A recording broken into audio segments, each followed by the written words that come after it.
আসসালামু আলাইকুম easy learning for juniors এর পক্ষ থেকে সকলকে শুভেচ্ছা ও স্বাগত। আজকে আমরা ক্লাস 6 এর ইংলিশ বিষয়ের তোমাদের ষান্মাসিক সামষ্টিক মূল্যায়নের জন্য কি কি পড়তে হবে তা আমরা দেখে নিব।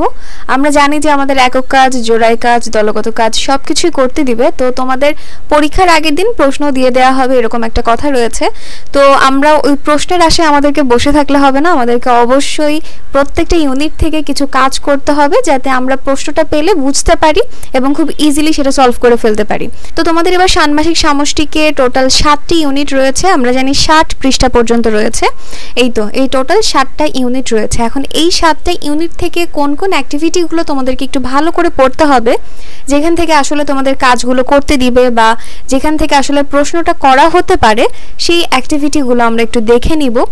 আমরা প্রথমেই প্রথম ইউনিটের 1.11 এই অ্যাক্টিভিটিতে চলে যাব। আর আমি আজকে তোমাদের অ্যাক্টিভিটিগুলো দেখাচ্ছি, আর প্রত্যেকটা অ্যাক্টিভিটির উত্তর আমি একটা ভিডিওতে তোমাদেরকে আপলোড করে দিব, সেটা আমি খুব শীঘ্রই দিয়ে দেওয়ার চেষ্টা করব। প্রথমে রয়েছে 1.11। তো এই কাজটা তোমরা সাধারণত জোড়াই বা দলগতভাবে করবে। এইখানে মেইনলি তোমাদের বলা হয়েছে যে make short conversation on the situations given in illustration.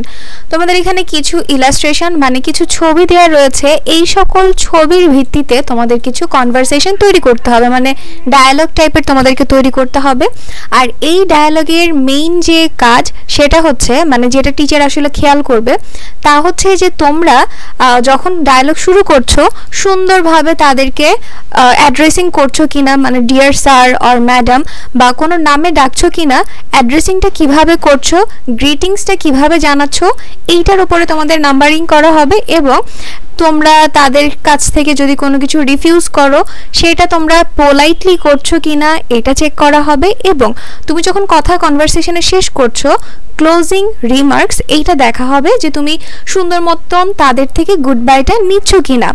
এইটা হচ্ছে মেইন কাজ এই সকল ইলাস্ট্রেশনের। শুধুমাত্র কনভারসেশন তৈরি করলেই হবে না, তুমি তাদের সঙ্গে কিভাবে গ্রিটিংস করছো, তাদেরকে কিভাবে তোমার কথা কোনো কিছু না হলে না করছো বা কিভাবে তাদের থেকে বিদায় নিচ্ছ, এটা হচ্ছে মেইনলি দেখা হবে। তো এইটাই হচ্ছে ইউনিট 1 এর যে কাজ তা। এরপরে আমরা চলে আসি ইউনিট 2 তে, যা হচ্ছে লিটল থিংস। আর ইউনিট 2 থেকে তোমাদের 2.5 অ্যাক্টিভিটি রয়েছে। আমরা যদি একটু চলে যাই, এই যে 2.5 অ্যাক্টিভিটি থেকে তোমাদেরকে কিছু করতে দিবে। এইখানে বলা রয়েছে read the note and answer the following questions in pairs. তোমাদের এখানে একটা নোট দেওয়া রয়েছে, আর এই নোটটা থেকে তোমাদের জোড়ায় কিছু কোয়েশ্চেন তৈরি করতে বলেছে। এখন আসি এই অ্যাক্টিভিটি থেকে টিচার কি চেক করবে। টিচার তোমাদের যে জিনিসটা চেক করবে তা হচ্ছে তোমরা কোয়েশ্চেনের উপর ভিত্তি করে সুন্দর কোনো রাইমস তৈরি করতে পারছো কিনা, এবং তোমরা যে জোড়ায় যে কাজগুলো করছো, কোয়েশ্চেন মেক করছো, এইটার ক্ষেত্রে তোমরা ঠিক মতন ধাপগুলো অবলম্বন করছো কিনা এটা টিচার দেখবে। পরবর্তীতে আমরা যদি যাই, পরবর্তী ইউনিট 3 থেকে রয়েছে 3.4 অ্যাক্টিভিটি। 3.4 অ্যাক্টিভিটিতে রয়েছে এই যে write a description of the illustration in pairs or groups. এখানে বলা হয়েছে যে তোমরা একটা ছবির বর্ণনা করবে, সেটা জোড়ায় বা দলগতভাবে। The note in the box given below and underline the articles হচ্ছে এ বা an and the in your writings.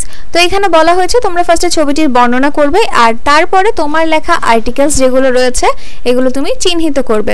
Articles কাকে বলে তার ব্যাখ্যাটা এখানে রয়েছে, অ্যান্ড দেন আর্টিকেলস কত প্রকার সেগুলো ব্যাখ্যা রয়েছে। এখানে মেইনলি আর্টিকেলসের ব্যাখ্যাটাই রয়েছে। আর এইখানে তোমার কাজ হচ্ছে, তো তোমরা যখন ছবিটির বর্ণনা করবে জোড়ায় বা দলগতভাবে, বর্ণনা করার সময় তোমরা যে সকল সেন্টেন্সগুলো ব্যবহার করবে সেখান থেকে তো তোমরা আর্টিকেলসগুলো চুজ করবে, এবং এই আর্টিকেলসগুলো কোনটা ডেফিনেট কোনটা ইনডিফিনেট এগুলো হচ্ছে তুমি একটু খেয়াল করবে। আর এটাই হচ্ছে মেইনলি টিচার চেক করবে। The following illustrations are on the daily activities of Arya, a student of class 6। এখানে বলা হয়েছে যে নিচে যে ছবিগুলো আমরা দেখতে পাচ্ছি এগুলো মেইনলি আরিয়া নামের একটা মেয়ের দৈনন্দিন কাজের কিছু ছবি, যে কিনা ক্লাস 6 এ পড়ে। এরপর বলা রয়েছে যে in groups or pairs first discuss and then sequence all the activities of Arya beginning from early morning to night. এরপর বলা রয়েছে দলগতভাবে বা জোড়ায় ধারাবাহিকভাবে এই ছবিগুলোকে সাজাবে, যে সকাল থেকে রাত অবধি সে কিভাবে কোন কাজগুলো করছে, মানে সিকোয়েন্সটা বজায় রেখে ছবিগুলোকে সাজাবে, পাজল যে পিকচারগুলো থাকে ওরকম। এরপর রয়েছে then describe them in writing using appropriate articles and pronouns, finally present it to the whole class.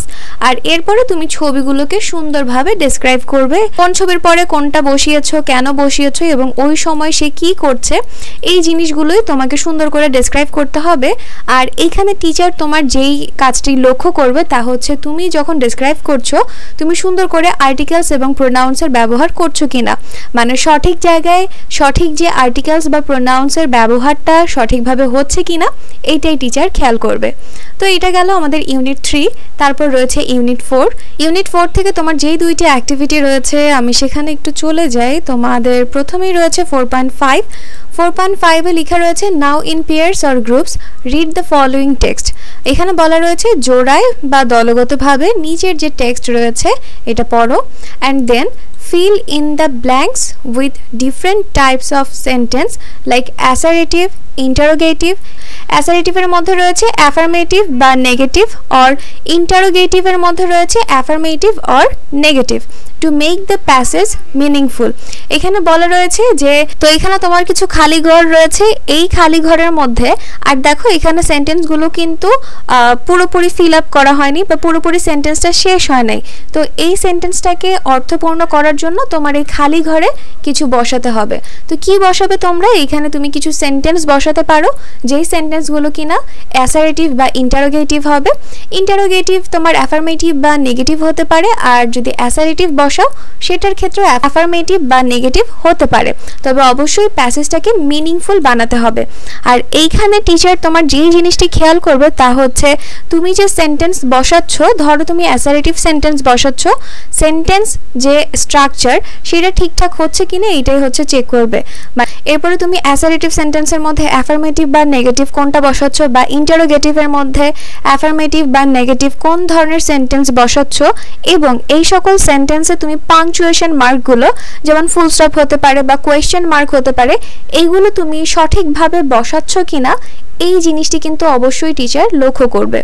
পরবর্তীতে রয়েছে 4.6। এখানে লেখা রয়েছে interview your friend or teacher or relatives neighbour to know more about their favourite pastime. এখানে বলা রয়েছে তুমি তোমার বন্ধু বা শিক্ষক বা আত্মীয় বা প্রতিবেশী কারোর সাথে একটা সাক্ষাৎকার করবে যেখানে কিনা তুমি জানতে চাইবে তারা তাদের অবসর সময়ে কি করে। ঠিক আছে, the present your findings in a paragraph in the class, you can ask the following questions or you can ask any question you like.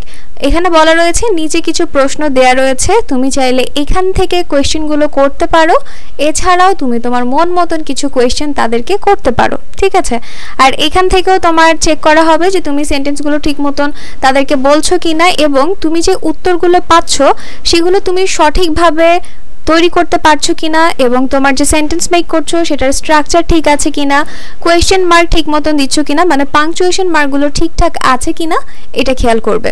Unit 4 গেল। এরপর রয়েছে তোমার ইউনিট 5। ইউনিট 5 থেকে রয়েছে 5.9 এই অ্যাক্টিভিটি। এখানে discuss in pairs or groups and right at least 3 reasons why all the members of A family should do house hold course.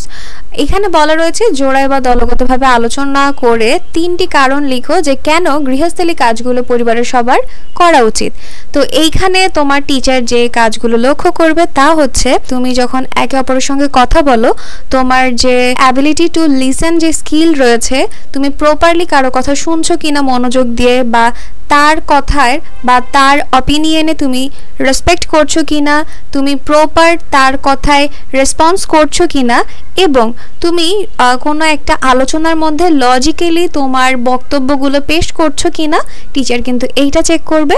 তো এই হচ্ছে তোমাদের 5.9 অ্যাক্টিভিটির টিচার যে জিনিসটা দেখবে সেই কাজটি দিয়েছি। এরপরে রয়েছে ইউনিট 6। আর ইউনিট 6 থেকে তোমার যে অ্যাক্টিভিটি থেকে কোয়েশ্চেন করতে পারে তা হচ্ছে 6.8 যে অ্যাক্টিভিটি রয়েছে কোথায়, এই তো 6.8 অ্যাক্টিভিটির মধ্যে কি চেয়েছে, read the following story and fill the gaps using capital letters or punctuation marks.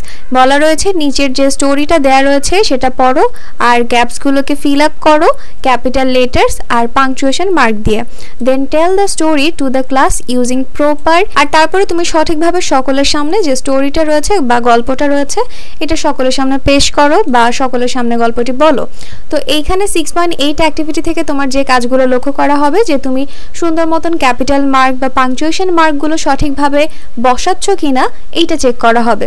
পরবর্তীতে ইউনিট 7 এ রয়েছে 7.6 আর 7.7, এই দুইটা অ্যাক্টিভিটি থেকে তোমাদেরকে কিন্তু কোশ্চেন করতে পারে। আমরা যদি চলে যাই 7.6 এ বলা রয়েছে read the conversations and describe Meena using adjective.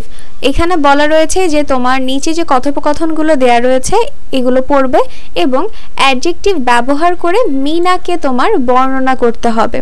আর এখানে টিচার তাহলে অবশ্যই কি চেক করবে যে তুমি প্রপার অ্যাডজেক্টিভ ওয়ার্ড দ্বারা মিনাকে ডেসক্রাইব করতে পারছো কিনা সেটাই কিন্তু লক্ষ্য করা হবে। অ্যাপ্রোপ্রিয়েট যে অ্যাডজেক্টিভ ওয়ার্ডগুলো আছে এইটা দ্বারা মিনাকে ডেসক্রাইব করতে হবে আর এটাই কিন্তু টিচার খেয়াল করবে।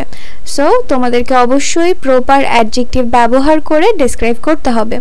7.7 এ রয়েছে write a short text answering the questions and then compare it with your friends. এরপরে তোমরা হচ্ছে এইখানে নিচে যে প্রশ্নগুলোর উত্তর দেয়া রয়েছে এগুলো দিয়ে একটা অনুচ্ছেদ তৈরি করবে এবং তারপরে তা তোমার বন্ধুর সঙ্গে সেটা মিলাবে। আর এখান থেকে টিচার চেক করবে যে তোমরা প্রপার অ্যাডজেক্টিভ ব্যবহার করছো কিনা। তোমার ফ্যামিলির ব্যাখ্যাটা দিতে গিয়ে মানে ফ্যামিলির প্রপার ডেসক্রাইব করতে গিয়ে তুমি সুন্দর মতন অ্যাডজেক্টিভগুলো অ্যাপ্রোপ্রিয়েট অ্যাডজেক্টিভগুলো ব্যবহার করছো কিনা এটাই মেইনলি চেক করা হবে। তো তোমাদের টোটাল 7টা ইউনিটের মধ্যে কোন কোন অ্যাক্টিভিটি থেকে কোয়েশ্চেনগুলো করা হতে পারে এবং কোন কোন অ্যাক্টিভিটি থেকে তোমাদের একক কাজ বা জোড়াই কাজ বা দলগত কাজ যেটাই বলি না কেন দিতে পারে সেই অ্যাক্টিভিটিগুলো কিন্তু আমি দেখিয়ে দিলাম। আর পরবর্তী ভিডিওতে প্রত্যেকটির উত্তর আমি দিয়ে দেওয়ার চেষ্টা করব। আর পরীক্ষার আগের দিন যে প্রশ্ন পাওয়া যাবে সেই প্রশ্নের উত্তরও খুব ঝটপট দেওয়ার চেষ্টা করব। তোমরা আমার সঙ্গেই থাকবে। তো আজকের ভিডিওটি এই পর্যন্তই। ভিডিও যদি তোমাদের কাছে ভালো লেগে থাকে তাহলে অবশ্যই সাবস্ক্রাইব করে দিবে এবং পাশে থাকা বেল আইকন বাটনটি প্রেস করে দিবে। তো আজকে এই পর্যন্তই। আল্লাহ হাফেজ।